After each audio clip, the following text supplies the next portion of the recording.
Welcome to The Beautiful Side of Grief, your go-to podcast if you're wanting to hear from people who have moved through heart-wrenching loss or those who are at the coalface supporting the process. It's diverse, heartwarming, though most of all it is positive and filled with go-tos that you can use yourself.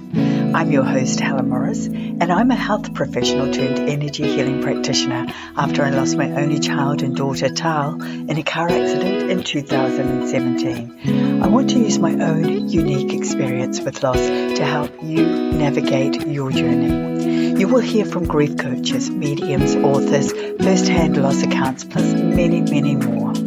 I'll put the links to any free resources in the episode notes. Don't forget to hit that subscribe button so you can keep informed of each weekly episode.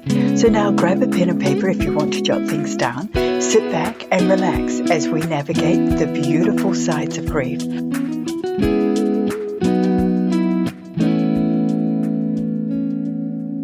In this episode, we're talking to a beautiful clairvoyant medium, Rachel Wright, who hails from the wonderful Hawke's Bay in New Zealand. As well as clairvoyant, she is also clairaudient, clairsentient, and clairoma, though mediumship is her true passion. She loves connecting people with their loved ones in spirit for the light it brings. And you know she's a real deal when she prefers you not to give her information. She delivers the messages you need to receive directly from spirit. Her gentle beauty, humbleness, and truly caring soul makes her a go-to on both the local and global stage. It's my absolute pleasure to have you with me today, Rachel. And I have to share with everyone, Rachel has been my go-to not only since I lost my darling Tal, but also before. I always feel like such a huge sense of calm and peace from the information she delivers. And it cracks me up also that the bossiness of my daughter always comes through in our readings. So welcome, Rachel. So lovely to have you with me today. Thank you, Helen. Happy to be here. So let's start by hearing how you came to know that you had these abilities and what each of them mean, because we hear a lot about clairvoyance and mediumship, but we don't hear so much about the others. So if we could just run through what they mean, and especially the difference between mediumship and clairvoyance.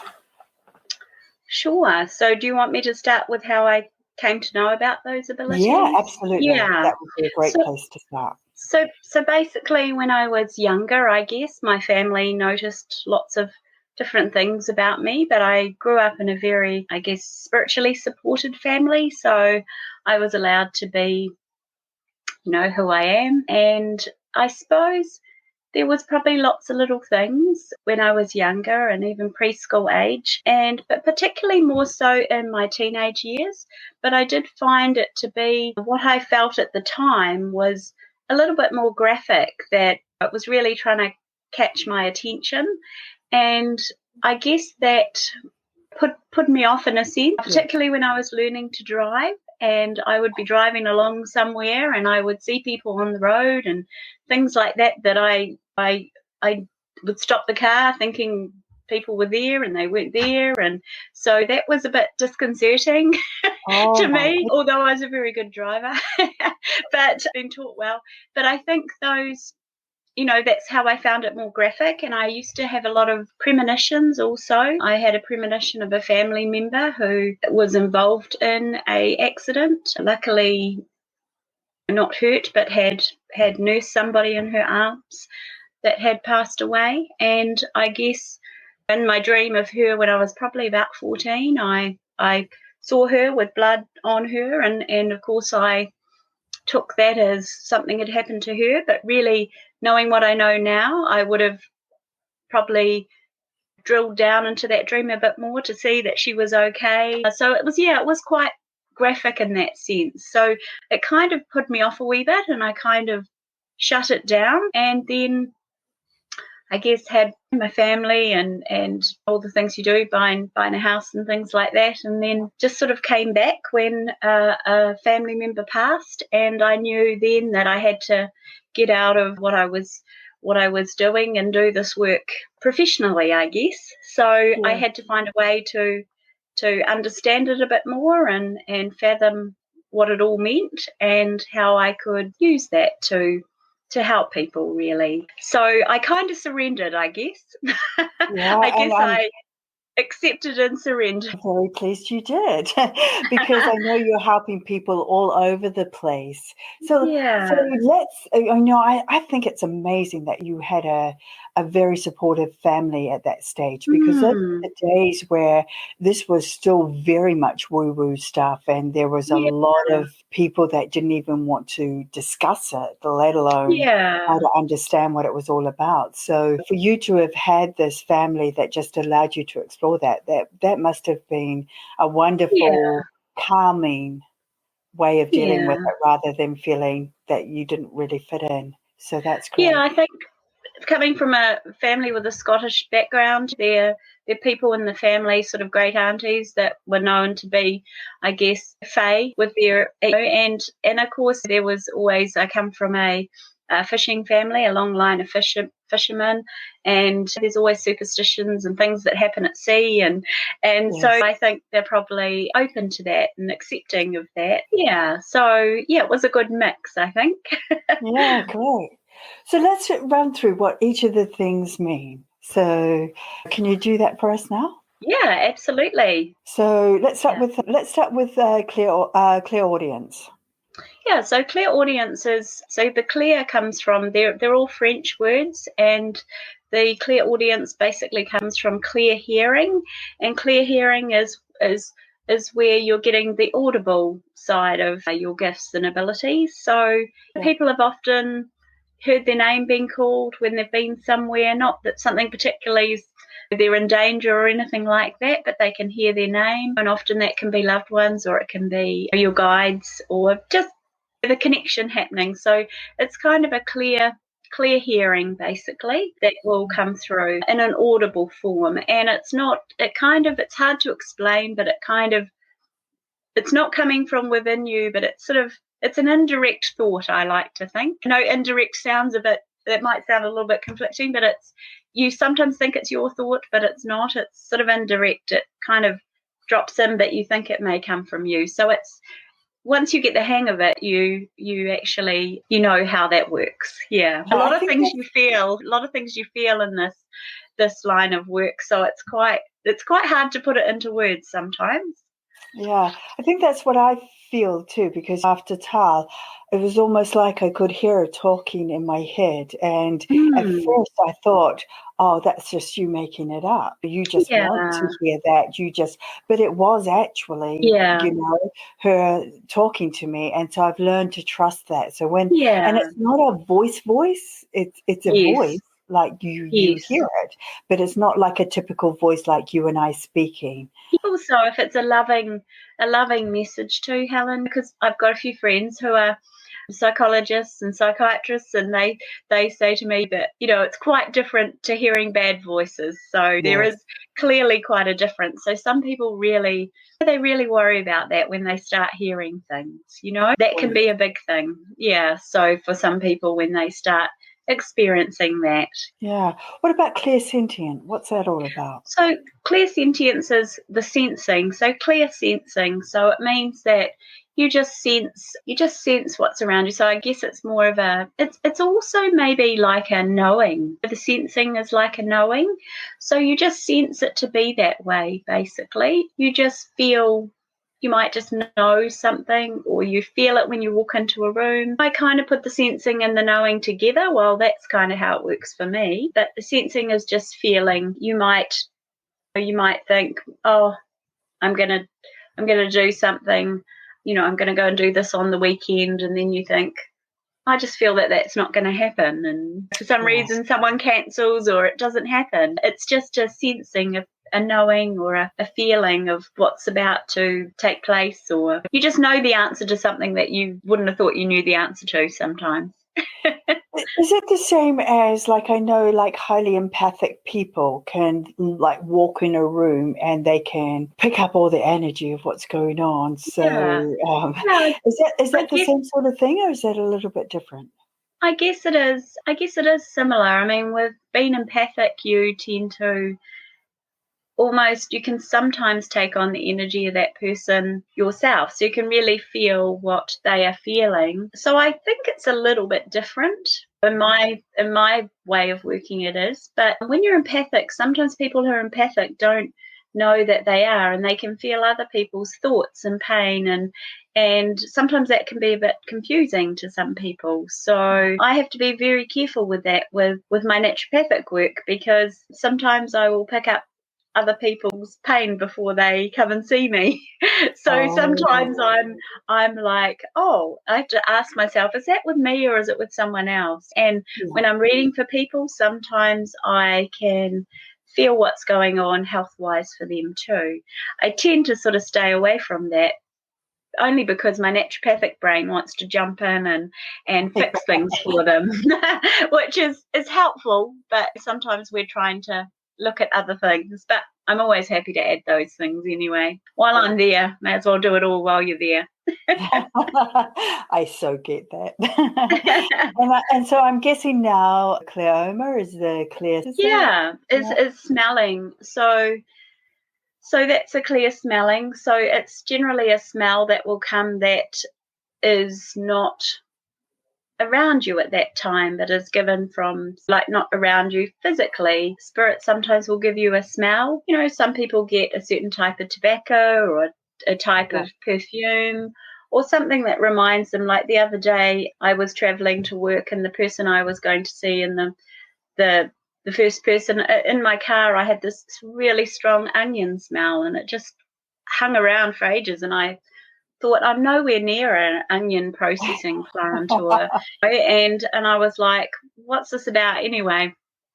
The client, her loved one in spirit, he had onion on everything. She said it used to drive her nuts, onion on everything. So he obviously was like giving me that. But I don't get a lot of the smelling side of things, because I do experience a little bit of hay fever. So I think they probably think, we won't hedge our bets on that with Rachel. We'll just use the other senses.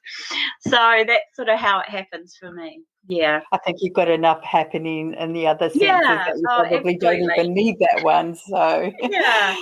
It wasn't so good. I can tell you a terrible story, but it wasn't so good with that when our old doggy passed away. And before she passed away, she had some terrible passing wind, and one day I smelt it after she'd gone, and my husband said, well, that's just her sense of humour, she would do that, you know. So that's probably the worst smell I've ever had, is come from spirit, but I let her have that. Oh, I love that. Okay, share with us the difference between clairvoyance and mediumship. So the mediumship, so the clairvoyance, I guess, is the clear seeing. So it's symbols or pictures that we have to interpret. So the mediumship is actually connecting with the people who have passed on. So your loved one. I don't know if it's probably a bit different to the mediumship as far as the, guides and things can come through, and had angels and things and those sorts of things come through. But the mediumship is really just the people that you have, known in this life, or not, maybe not even known in this life as well. So maybe, people who had passed before you were born but are connected to you family-wise. So the mediumship is really just the process of connecting with them and bringing them through, where the clairvoyance is just the pictures and the symbols that will present. So you may have heard me tell the story before of the lady who came for a reading, and I kept seeing turkeys. And, I'm scared of turkeys because I've been chased by them twice in my life. And I tell people, don't let anybody tell you they can't run, because they can jolly well run. Anyway, this turkey just came up and it gave me a fright, and I sort of jumped. And anyway, I said to the lady, what is it about turkeys? Do you breed them? Do you farm them? Do you like to eat them? What is it? She said, Rachel, I'm going to Turkey in 3 weeks' time. So she was going to the country Turkey, and that's what they had to give me to say Turkey. And when I asked my guides, why did you do that? They just said, well, you did history at school, not geography, so we thought we'd just give you a turkey straight in the face. So yeah. So that's how pictures and symbols, like the symbol will possibly not mean anything to me, but it'll mean something to that person. So it could be a picture of anything that comes up, but it's generally symbolic to that person in spirit, or the person that's here, or something that would connect the two of them together. Great. Yeah. So I know what many, many people want after they lose a loved one is a sign from them. How many signs come through, and what blocks someone from receiving a sign? Like, not how many signs come through, how do Yeah. signs come through, and what may block somebody from receiving one? So the best way for signs to come through is generally in the dream state, because we're very sleep relaxed in that dream state. So it's very easy for our loved ones to visit us in that dream state, because they could present right in front of you, but most of us, that would give us a fright. Even if we know that Yeah. person, that would give us a bit of a fright. So they like to come to us in that kind of dream state. Now, people sometimes have dreams that they see their loved ones, but they could be themselves a little bit agitated in the dream, or they could actually be saying in the dream, well, you're no longer here. Or so what happens is, I believe that they come to us in the dreams if it's a very vivid, very lifelike dream. That's a visit. If you get a bit agitated or upset in the dream, or you just feel something not so good's happening in the dream, I believe that's probably when we're at a certain stage of sleep and our mind comes in a little bit more. We're not in that deeper Yeah. sleep, and our mind comes in and it alters. It tries to help us by sort of defining things and working things out for us, but it really just gets in the way of us just fully experiencing that. So sometimes people will have dreams about their loved ones and they'll say, then that wasn't such a nice experience. But generally most people will wake up immediately after it. They may be crying in the dream because they feel that love coming through. But generally it would be very lifelike and it would be very vivid.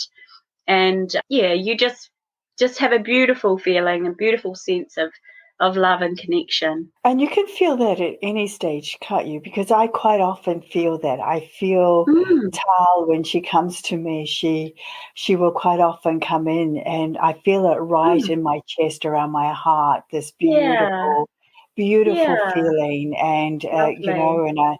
there's no other way to explain it except that it's Yeah. her coming in to say, hi, I'm with you. Yeah, absolutely. And that's what I explain to a lot of people when they come, is that when you're grieving, you're feeling that anyway, but there's particular times where that is more intense for you.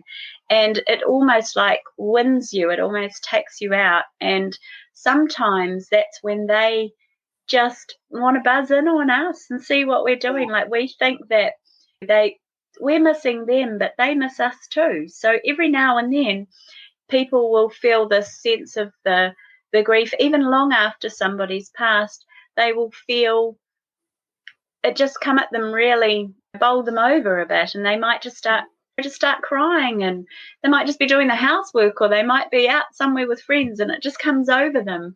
and yeah, and that's often when they are trying to show us that they're close and they're around. So you can feel them around, like you say, like with your beautiful daughter. You feel her around. And a lot of people, they can hear things, they can, from their peripheral vision, they can feel them around. As I say, some people are a bit worried about seeing them getting a fright, even though they know and love that person, it can still give you a fright. So the sensing, the smells, the music, sometimes music can be used, and not music that you choose to play, music at opportune times where you happen to walk in somewhere and that yeah. song's on.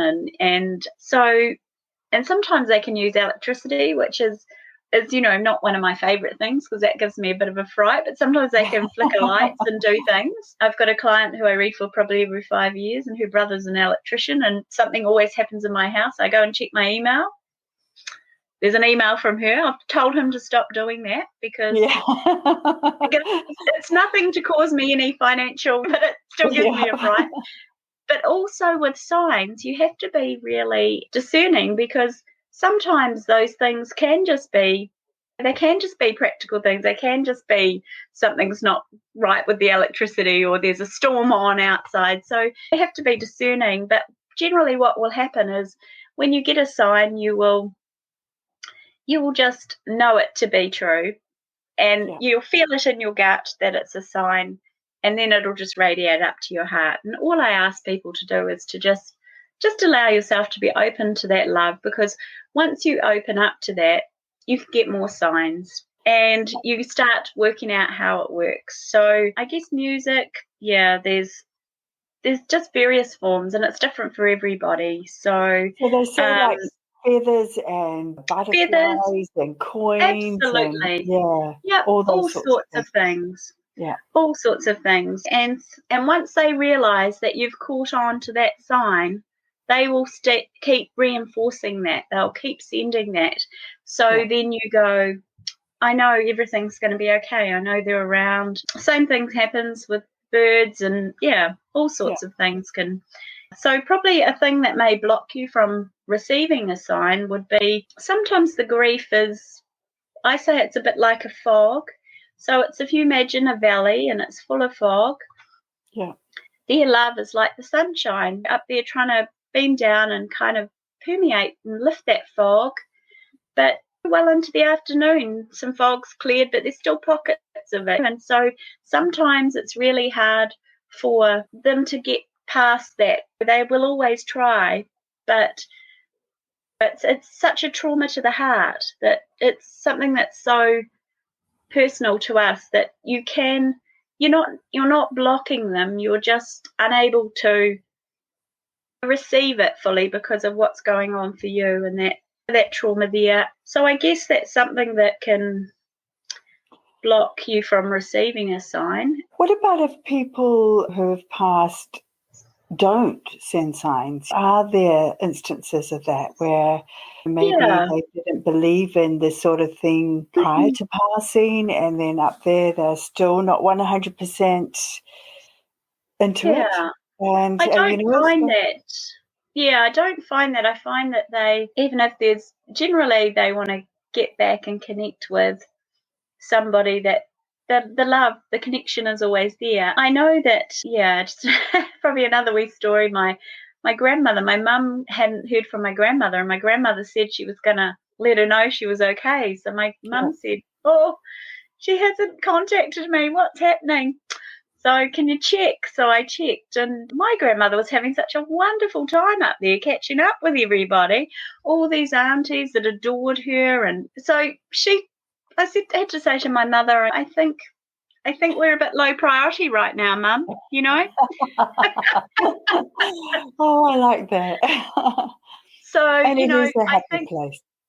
Yeah, I think that there's also timing and everything, timing of when it's best for us to receive the sign. I try not to sort of look too much about blocking things. I think it's all, in the right timing for us and for them, but they generally know what's best for us because they can see further ahead about our life. Yeah, I know sometimes read of people that say, look, I hear of all these others receiving signs, but I haven't received any.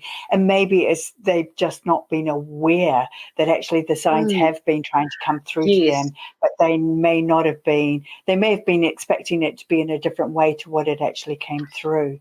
And I think also, Helen, they expect it to be a great big neon sign, flashing lights.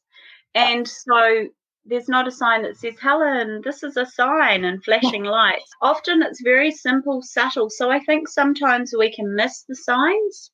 And then people will give themselves a hard time about that they're missing the signs. But just get the signs you're meant to get. But sometimes people are expecting it to be more fantastic than it they're expecting it to be more fireworks and really big sign, and often they are just very simple and subtle signs, because if we had those things happening, if we had fireworks and things happening in front of us, gosh, that could be quite, you imagine if you're driving or absolutely. Simple and subtle is something not to be overlooked as far as signs go. That's a good distinction to make. Good point. Yeah. So tell us your thoughts on soul contracts and people having a time to go, no matter how random that may appear. And I asked this because that Tara let me know of her accident, and she gave me very clear signs, like ticking off a checklist. So that was letting me know that was her time. Though I'm not sure that this is something that's commonly known. So I feel firstly, I believe like the spirit that is, say you and I here today, that's what a medium reads. And so for your daughter, when the spirit is everything about her that makes up her in this lifetime, and the soul is, I guess, what kind of sits behind that spirit in this life, and it goes on. And I often say the soul is recyclable. It's been recycled. The spirit's not, because the spirit of that person is forever recorded in time. So I think we choose what we want to experience. And people say to me, well, why would somebody choose to be murdered, or why would somebody choose to be raped, or to experience, or to be in an accident, or to choose something terrible like that? And I say, well, on the other side, the soul says, I think I'd like to learn those things. I'd like to experience those things, and I feel that will be good for my soul to expand and grow. And then I'm going to be connected with all these people who are also going to learn a lot from this. And so I say it's a bit like before you go to high school and you think, oh, I'd love to learn French, and you get into it and you don't like it at all, and it's too late to back out. You have to finish the year or whatever. So I think there's definitely free will in different things, but I do think some things are destined. Now, that's very hard for me to say, like a mother like yourself, to say that, or to a mother who loses a baby. How can you say that? How can you say that, that's your little baby chose to experience that? So I think it's something that we don't have a lot of knowledge about here, but perhaps when we go to the other side, we learn a little bit more about it. I mean, it's probably I don't know who organizes everything, but it's we think we're smart with the internet, but Gosh, so just imagine. So I think that we do choose to experience these things, and you often find with younger people who pass, people will often say, how they lived life to the full, and how they did this and they did this, and they didn't waste any time in doing. And you kind of wonder, do deep down they know that I've got this amount of time? They might not know that in the human form, but they have a sense of don't procrastinate, where the rest of us might sort of take our time. Yeah. I think that's a really good point too, because I knew as soon as Tara was born, she was an old soul. I just had this knowing, because she did things like very ordered. Like she, instead of like fumbling for something, she'd reach directly to it and get it. And, she could sit upright. A few weeks old, and I was going, that's weird. That's truly weird, Tara. And it was, and even as going through, when she was a kid, she would say things to me that were very, very growing up. And I'd go, oh, how do you know that? Especially if she was telling me off, like, where did you learn that from?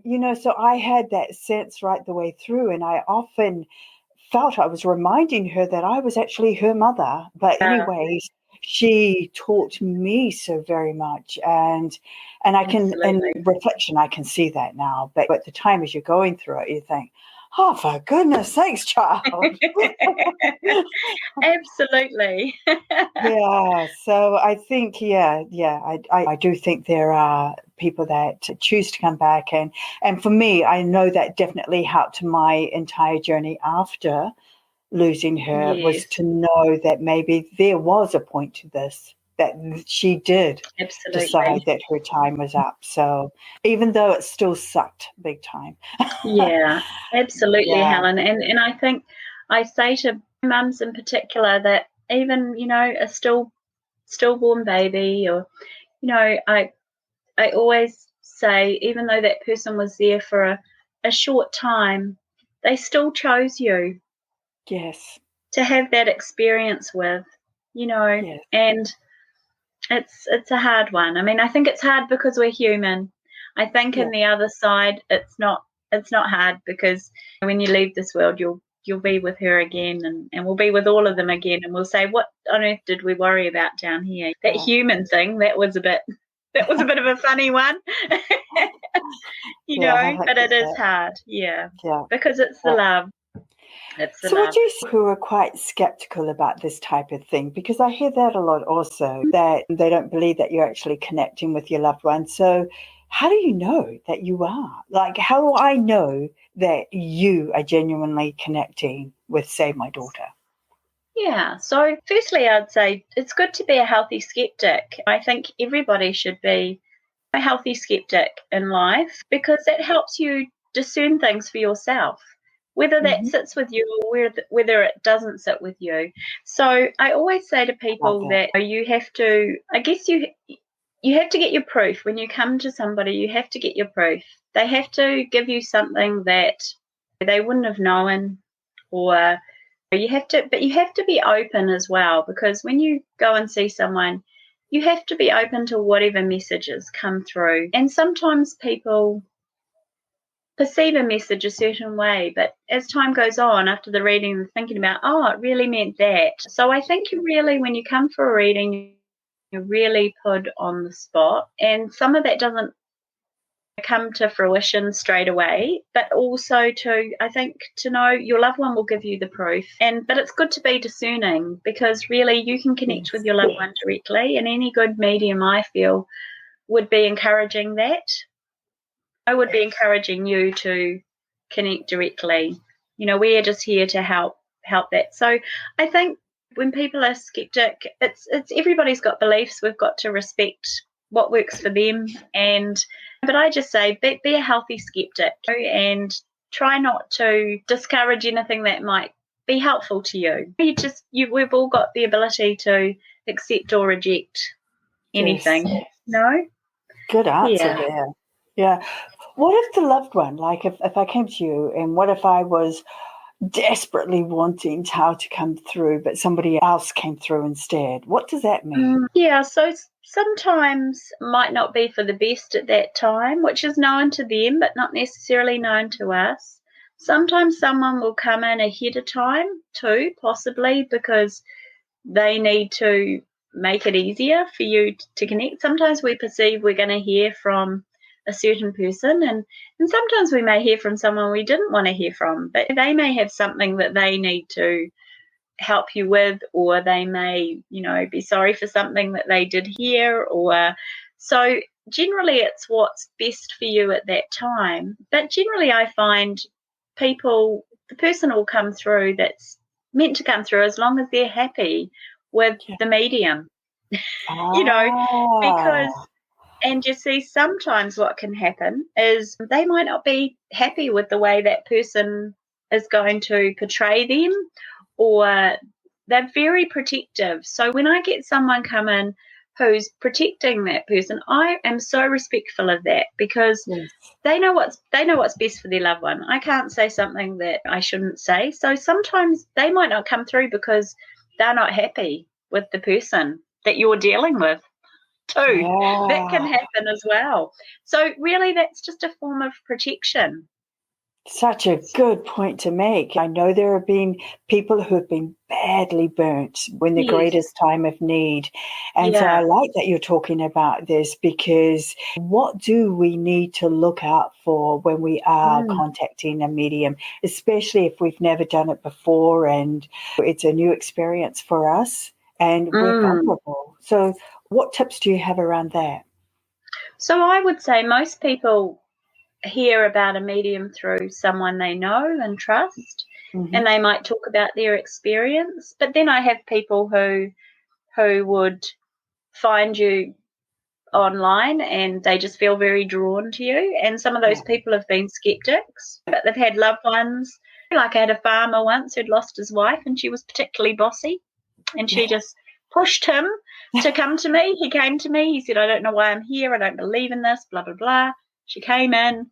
And then I had to say to him, well, do you ever get messages on your farm? Go down and check on this paddock, and it's not weather related or anything. You go down and an animal's in distress. Oh, yes, Rachel, that happens to me all the time. That's your Yeah. intuition. Always use your intuition in choosing someone, Good. because then it's going to be right for you. It's going to be right for your loved one. It's going to be the right person to connect with. So, the fact that if they don't come through, I think it can just be a timing thing, or it can be many factors, many factors. Sometimes we have to call people in too as mediums. Yeah. We can call people in. Firstly, it's best for them to come through of their own accord, but occasionally I've had to, it depends when somebody is, how they've passed. Sometimes with suicide, someone else will come in first, and then they will, as suicide people maybe just sort of hanging back a bit. And because you've got to also think that they know that you're hurt as well. So they're looking at that as well. So there's many, many factors in that. Each situation's a bit different. But I think you generally find that if a person is not the right person to be doing the work, their career doesn't stay. You know what I mean? They don't. Yeah. And you've got to be really careful in this work, because it is people's grief, and they are vulnerable. And I think that, to me, I take that very seriously. So you want to do your absolute best for that person. Yeah. You don't want to cause them any harm. I have people who can tell me terrible things about where they've been for readings and what things have been said, and I totally disagree with it, Yeah. But because when you receive things, you've got to convey it in the way it's coming through. You can't put your spin on it.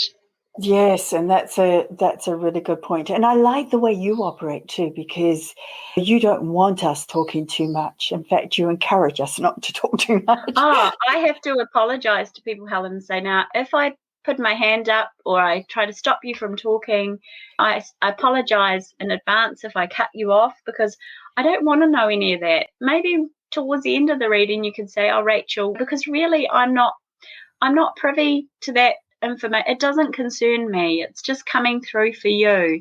And so it's really none of my business too. Yeah, I get that. Yeah, I know. But there are people that wouldn't be like that would allow you just to give them as much information as possible.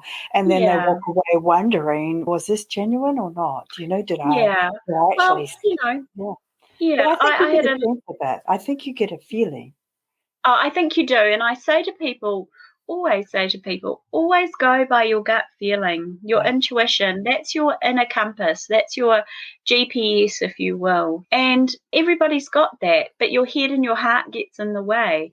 So I always say to people, the head and the heart is valid, but the gut will always tell you what's right. Of course, if you are in a dangerous situation, you get out of there immediately. But in a day-to-day situation where you feel somebody's not right, you're just mindful that you're being told that for a reason. But we meet someone and our gut says, oh, this isn't right. But our head might say, don't judge them. And our heart might say, give them the benefit of the doubt. But our gut is saying, I'm telling you to be careful here.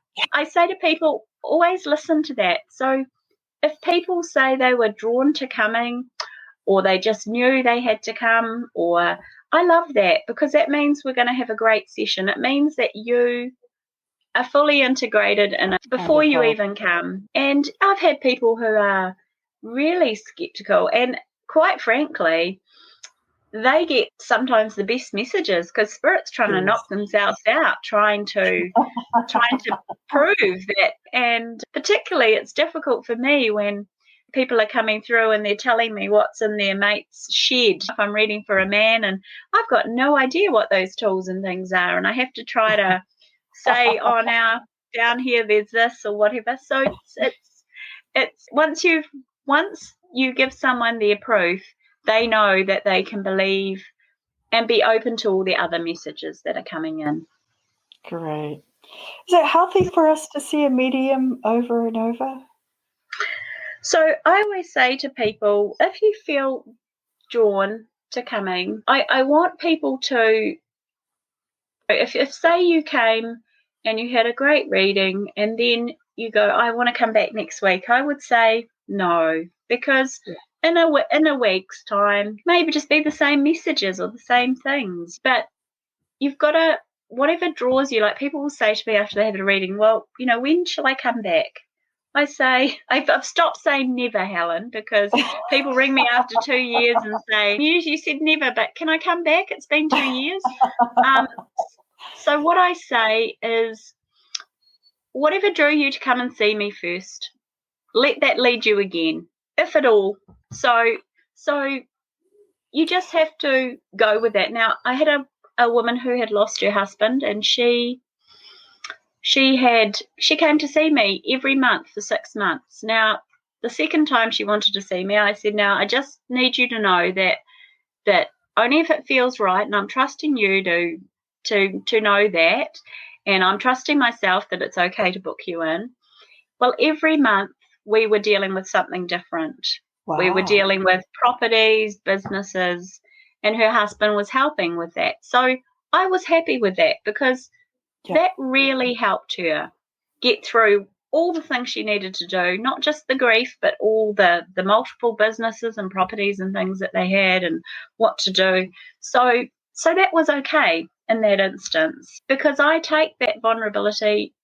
That would be the one thing that would make me give up my work, would be that responsibility of wanting to do your absolute best for everybody you see, and to not do any harm in that process. Yeah, it's huge, really. Yeah, absolutely. So to see someone over and over again, I would say that's an individual case-by-case thing, as long as they're coming because they feel they need to come, not because it's become something they've become dependent on. I remember a time where I felt very drawn that I just needed to book a session with you, and I wasn't sure why I needed to. And that was actually Carl wanting to connect with me. Yes. Absolutely. Absolutely. So it can come from that. And because I thought, well, it's not that long since I've seen you. Why do I need to? And I felt a little bit guilty about that, but I trusted because it was such a strong feeling. That's what I'm talking about. So you have to just, if you're getting that, I'm happy with that, because I know I can just connect in and deliver that. But if it's just, because there's lots of things with grief that you can be doing that is helpful as well. So I do get people sort of say to me, you kind of are like an intuitive counsellor, just with some people like to come because they say, well, it's a bit like counselling, but I get the added benefits of the spirit coming through. And so, but everybody's different, and no two people are the same, and no two people in spirit are the same either. No. Wow. Look, I could just carry on this conversation with you forever, Rachel. Honestly, there is so much we haven't even sort of touched on, but what you've said today about receiving signs from our loved ones is really, really important. And I really value what you've shared, because I'm hoping that our listeners listening to this will just get a better understanding if they're in any one of those areas we've discussed, if they've had questions about it in the past. So brilliant. So let's finish up with, what's the best thing that's happened to you so far today or this week? Oh, goodness. Oh, yeah, where's tonight? I did. I was waiting for the finish up with your 3 takeaways for our listeners. I had those. The best things. Well, today. Well, I'm at home, and I live in a rural area, and I just love to connect to nature. So today I've been out in my garden and walking around and looking at in awe of all the amazing things that nature provides.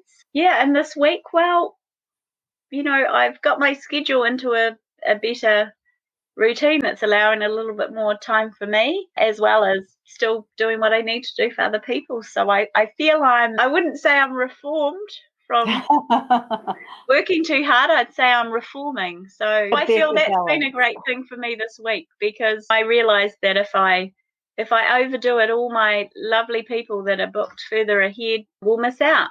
So I've got to honour that. So I'm getting my work, it comes in so many forms, and I could really work every hour that the day sends. But it's realising that you have to have your time too, because you have to give your best to other people as well as yourself. Yeah, you need to fill your own well up so you can give to others. Absolutely. Yeah, I'm a great believer in that. So what do you do when your day turns to custard?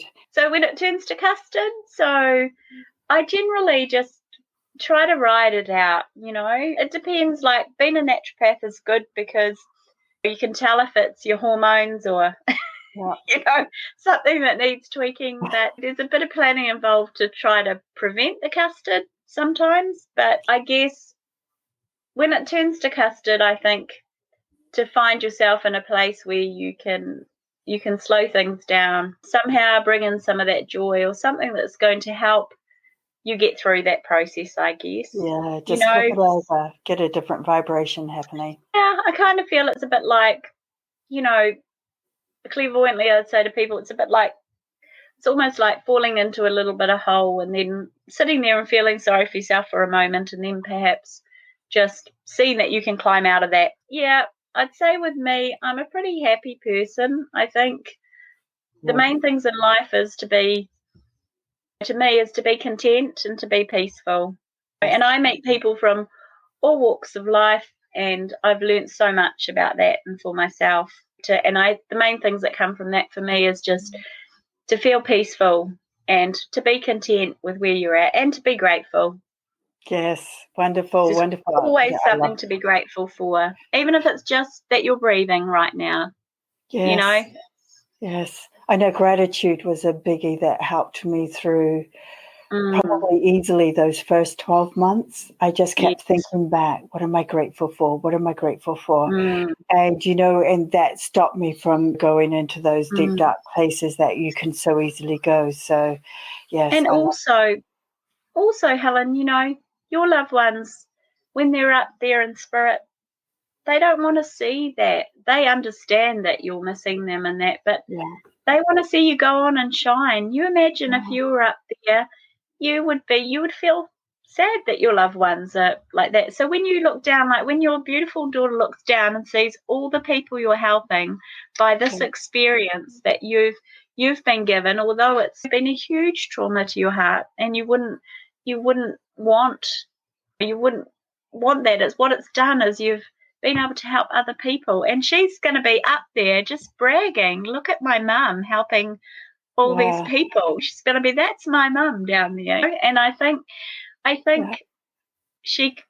you would know she would be proud of what you were doing with the lessons you both were given. I feel that really, really strongly. I feel that, yes, because that's another thing that I wanted. I always wanted her to be proud of how I'm living my life and what I'm doing in whichever way that I choose to take that. Yeah. So, and when it just reminds me, it's like it's okay to feel sorry for yourself. It's okay to be missing your loved ones dreadfully. And I do have days where I just want to put my head under the covers and not come out for a while. I do have those days, and that's okay. But then you still got to get up and get moving again. So absolutely. I think it's good because then you're feeling how that feels, and you owe that to yourself to feel those feelings, because that's happened to you, and it's okay to feel like that, and it helps us get the direction we need.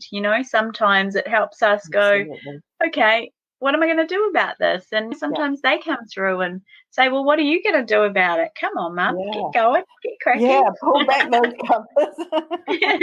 But it's okay, because I think to not do that is probably not a good thing as well. You just have to feel what you're feeling, process it, and see where it's heading. Yes, I agree with that. Now you get to tell us your 3 takeaways for our listeners. So when I saw that question, I thought, oh, that's interesting. So I guess as a medium, the people that you love, I always say, they like me, but they love you, and they want to connect directly to you.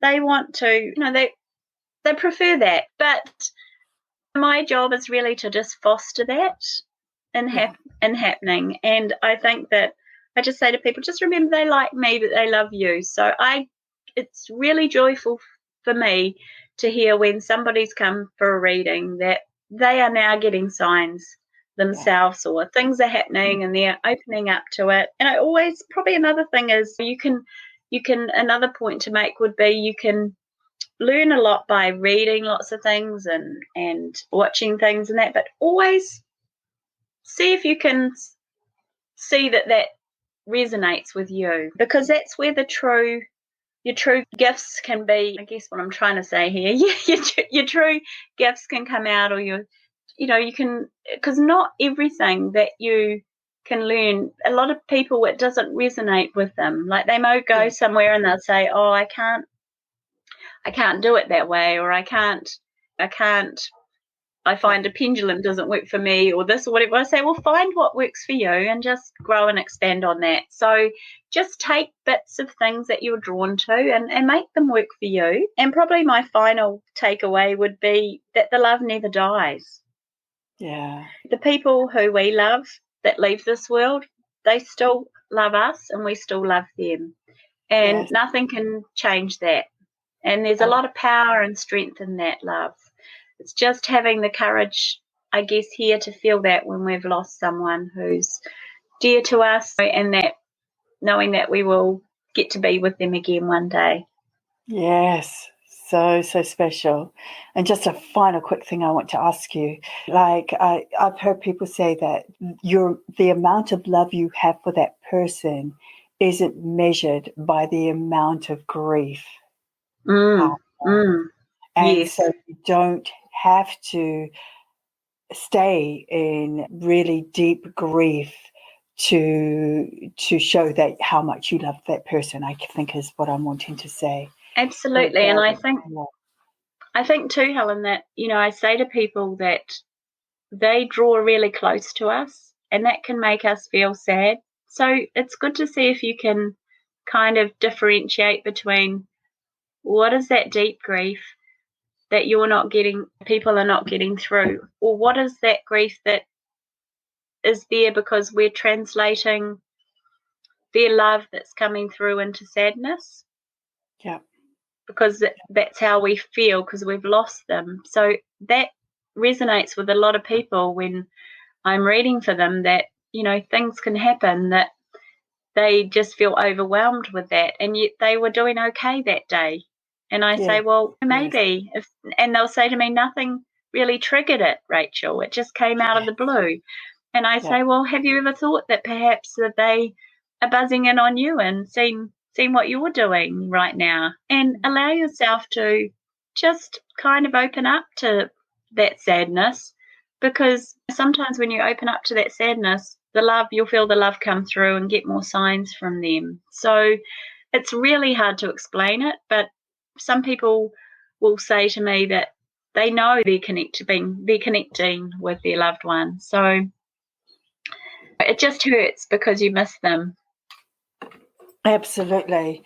If you didn't miss them, there wouldn't be a problem with the grief, would there?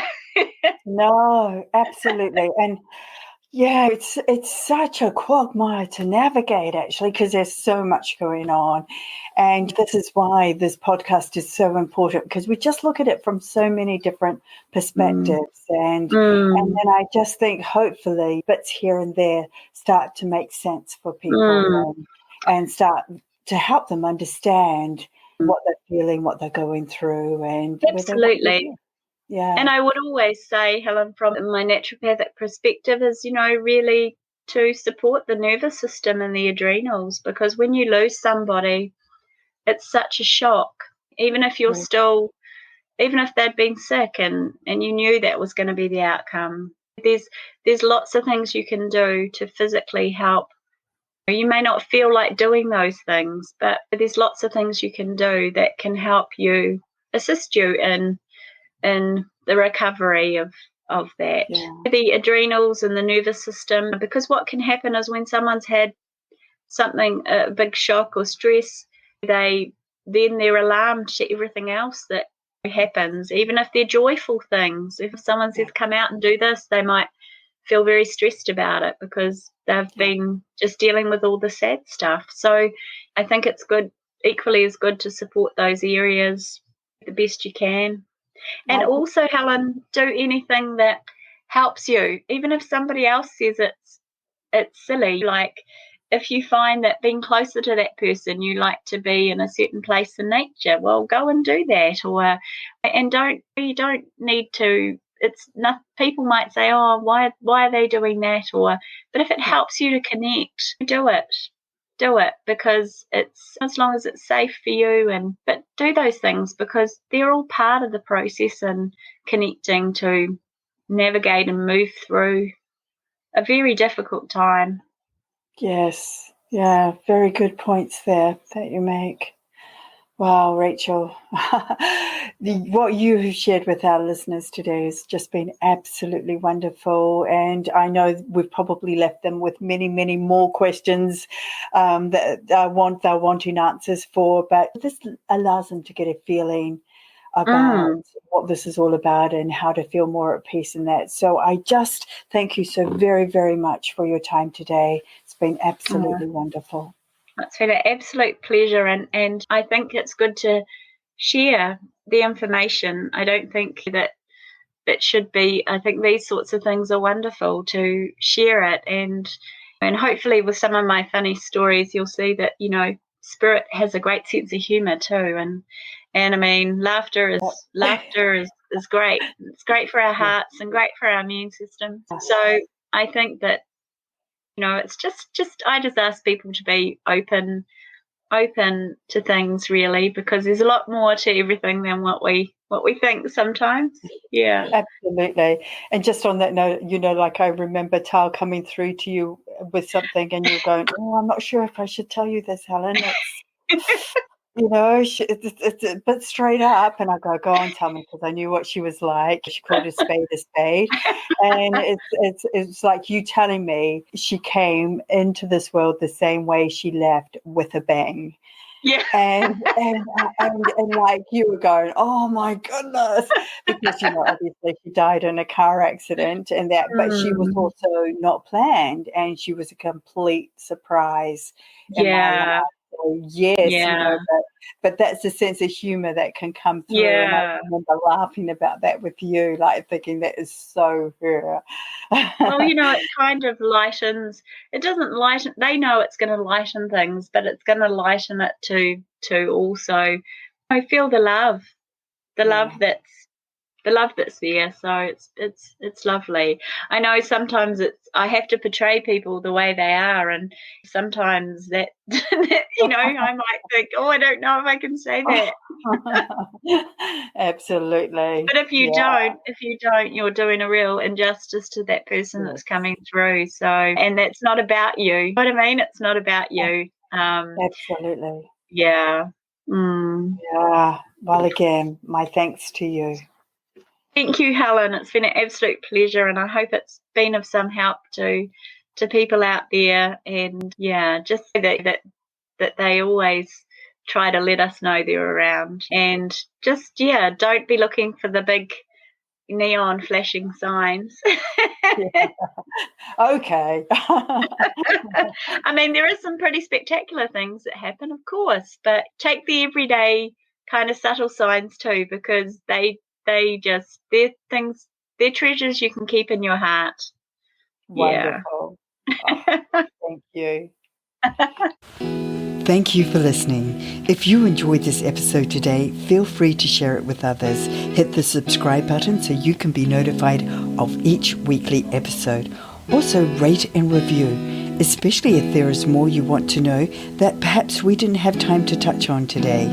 And if you are after resources to help you out on this journey, head to healingtobeYou.com and check those out there. So until next time, be kind to you, and thank you for joining us on the beautiful side of grief.